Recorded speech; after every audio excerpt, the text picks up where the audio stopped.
So we're working through some highlights from the book of Judges now. At this point, we have the death of Joshua. The Israelites, God's chosen people, are now in the promised land. And the book of Judges really accounts a cycle of obedience and disobedience of the Israelites, more disobedience than obedience.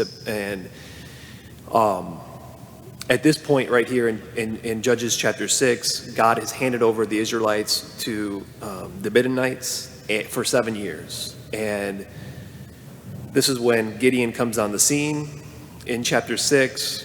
And it says, you can quickly pass over, it says, while his son Gideon was beating out weed in the winepress. So typically when you beat out the wheat, right? Jesus talks about it in the Gospels too. You usually use a threshing floor. It's a flat, typically a stone, and it's elevated and it's out in the open, so that when you throw up the wheat, the wind will take away and separate the wheat from the chaff. The wine press is not that. You don't beat out the wheat in a wine press, but that's where Gideon is. Because a wine press is either a hole or it's certainly surrounded. And so this is where Gideon is. Why is he there? Because he's hiding. So if we just peek into that wine press for a second and peek into Gideon's heart, he's scared. He's probably lost hope.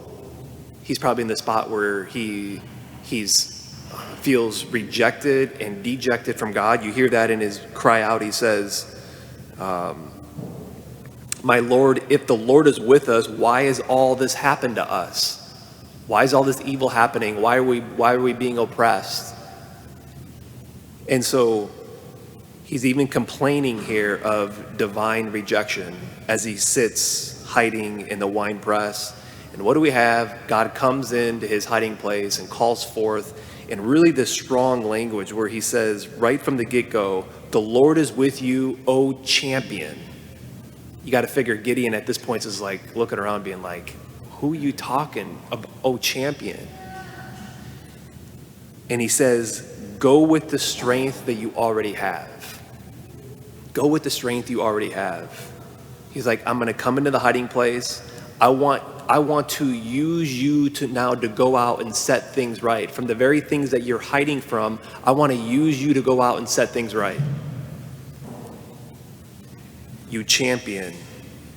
Go out with the strength that you have. The little bit of an encouragement from Gideon's spot, very similar to what we talked about this past weekend with deadening our desires or growing cynical. I had to imagine that Gideon is something in that spot. They're overtaking us. Here I am in the wine press. So it ain't difficult for us to find ourselves in our own little wine press at times. Hiding out when we ought to be doing the thing that we ought to be doing the thing out in the open with the wind going. And here we are surrounded in this wine press, hiding out, maybe in the similar spot that Gideon is in. I think it's just encouragement to hear that Gideon in this spot, hiding out, the Lord just says, I'm coming for you because this is not your destiny here. As you're hiding out in the wine press, I want to use you to set things right. The very things that maybe you're scared about, that you've grown distant from, that you've kind of chucked up, I want to use you to set things right. And so when we find ourselves in a wine press, I think it's for us to listen. It's for us to listen to the Lord because we know he's always coming. We know he's always not only coming, he's always here. And maybe especially wanting to give us that type of encouragement when maybe hearing the thing that we least expect to hear, like Gideon. Go forth, O champion, with the strength that you already possess.